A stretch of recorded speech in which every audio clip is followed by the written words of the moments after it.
Hey, it's Rish and welcome back to my channel. Today I am going to be showing you guys my full alcohol marker process from start to finish, along with some tips and tricks while also trying out these new Ohuhu marker sketchbook. These sketchbooks are designed to prevent ink bleeding onto the next page and the back side of the page that you're already using, and are also more environmentally friendly, making them a great complement to alcohol markers in general.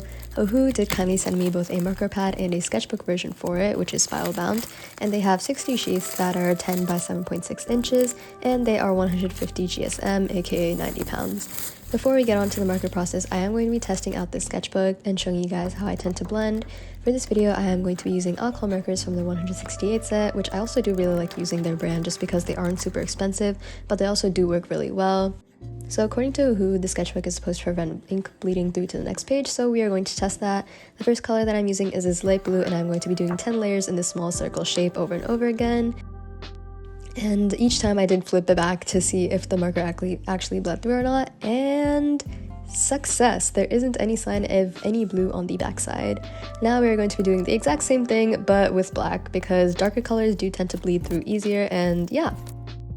10 layers later, there still isn't any bleed through, so I do recommend letting the ink sit for a minute, just because when I flipped the page back it was still wet and landed on the page across from it. But other than that, the sketchbook did perform very well for keeping the marker ink from bleeding through to the next page. Now for the blending tutorial, I'm going to be using pink, purple, and blue, purple being the in-between color to kind of blend the two, and I do recommend that you use an in-between color just to make your life easier. And usually I just use these little like horizontal or vertical brush stroke motions to blend the colors in with each other. Using an in-between shade really does help the process go faster, and here's how the finished blended thing looks. Now we are going to be moving on to the actual drawing. Here's the sketch that I did. It's just of this little like girl, I guess, with some bows in her hair that are pink, which I will be coloring later. And now we are going to be talking about my marker process. So we are always going to be starting with the skin color, just because I like to work from bottom layer to top layer, and the skin is kind of like below everything, like the hair and the clothes. So I just like to do it first in case there's any ink like bleed through or something. You can just go over it with whatever color you're using for the hair or the clothing, and it just makes your life a lot easier, so I do recommend doing that. I start off with this base peach color, and while it does appear gray, it is like a lot more light. You can kind of see in the face area now that it's drying up, but you can use any color that you want, obviously. After I go ahead with the base, and keep in mind the base does not have to be like super like clean and even all the way through. It is meant to be a bit patchy because you are going to go back over it later on, but we're going to be doing that after. I do want to talk a bit about this technique that I do sometimes use, which is called subsurface scattering. It basically simulates how light penetrates a translucent surface, like your fingers for instance, and it's absorbed and scattered and exits all the surfaces at a different location, which basically creates the effect of like a super saturated color between the shadow and the regular shade of whatever you are coloring, aka something like this, which is what I tend to do in a lot of my digital art, but I have been trying to do it in my traditional art as well. Basically, wherever there is a shadow shade, I just add in like a little bit of the blush shade as the subsurface like scattering color, I guess. Now I'm going to be using this like light pink color for the blush. Again, it does appear very gray and dark, but trust the process here, especially with a sketchbook like this. You do have to use like swatches or marker shades just to make sure that your colors do actually appear the way that you want them to.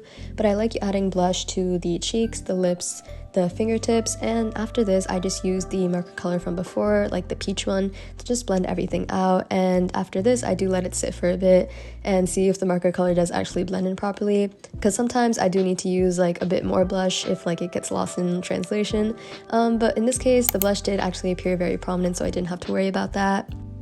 After this, I go in with some shadows using a purple color, and since this is lighter skin, I do find that the purple is a little bit like boring, I guess, so here I'm going in with a blue as well. But for darker skin, I generally don't like blue just because it makes the shadows appear more gray, so I just use like purple or dark pink for darker skin, but for lighter skin, I do think that blue is a nice complementary color.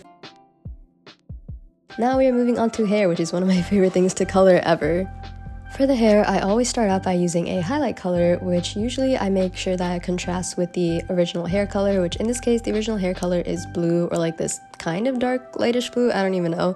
So then to contrast it with that, I chose this like super light pale pink color, and you can do this with like complementary colors too. Like if your character's hair is like purple, for example, then you can use like a yellow or orange complementary color, whatever you think will look good. I just find that it's like, I don't know, more unique, I guess, to use like an actual color for your highlight instead of just like white or a lighter version of the base color. And I really like doing this to my characters. It adds a bit more color, and I can pull in more colors from like the outfit, for example, which I really like.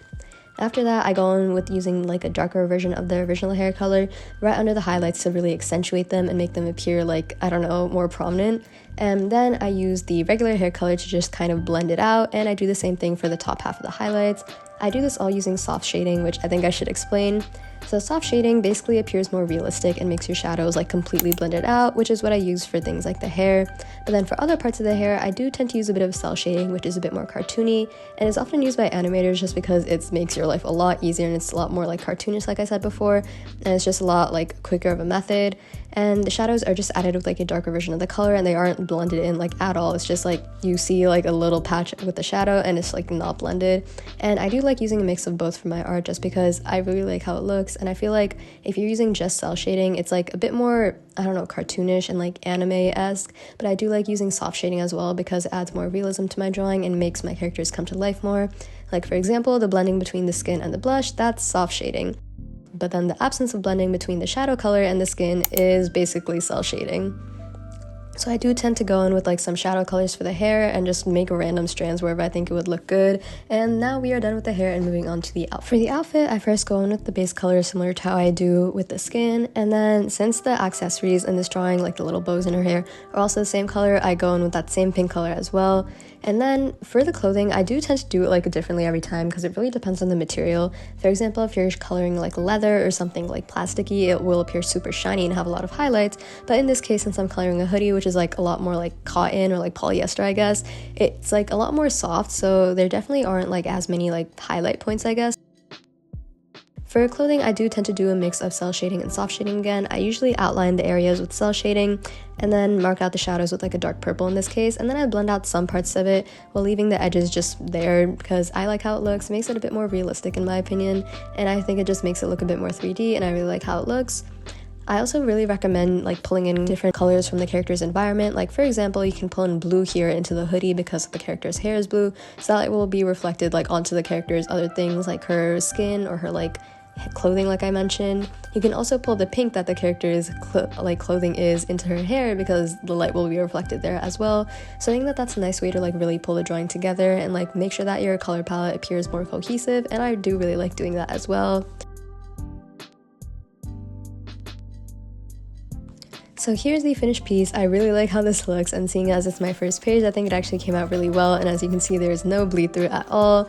I did do the eyes off camera, but it's a really simple process and I just used cell shading for them. And now I'm going to be talking about some tips in general while drawing some food in the background. My first tip when it comes to working with alcohol markers is to always work from light to dark. Whenever you put a light color on top of a dark color, it always like makes this like really weird speckled effect. It's not smooth and it kind of looks like I said before, speckled or like spots almost. So I do definitely recommend starting off with like your lighter colors and then working your way to the darker colors at the very end, because also if your light colors do like go out of the lines, let's say, you can just use the darker colors over them and no one will have to know. After that, I also definitely recommend finding a fine liner that does not smudge. For my personal recommendations, I usually use either microns or Ohuhu fine liners themselves, just because I think that using both of them, like they don't usually smudge whenever I'm using alcohol markers, even with the lighter colors. Although I do recommend like waiting for your fine liners to dry for like at least 5 to 10 minutes, just so that they like there's a guarantee that they won't smudge and that your drawing will actually like maintain its good quality. I also definitely recommend that you guys swatch out your markers beforehand, because never trust the marker caps. Say that with me, never trust the marker caps, because more than half the time they aren't entirely accurate. Either they're too dark or too light or too saturated. So I definitely recommend making yourself like a swatch card if your marker set doesn't already come with that, just so that you know how the markers would like perform on paper. Also, I definitely recommend like layering with other mediums if you want to add more interest. Sometimes whenever my drawing is looking a bit flat or plain, I like to go in using like colored pencils. I think it adds like this really cool texture with the marker kind of acting as a base, and I don't know, I think that's a really nice touch that you can do. And also definitely use a white gel pen to add highlights just to accentuate them a bit more. And yeah, now to quickly talk a bit about Ohuhu Sketchbooks that they sent me. I have to say, when I first used it, it did kind of feel like printer paper at the beginning just because of how thin it was, so I was a bit worried that the ink would like definitely bleed through because it was that thin.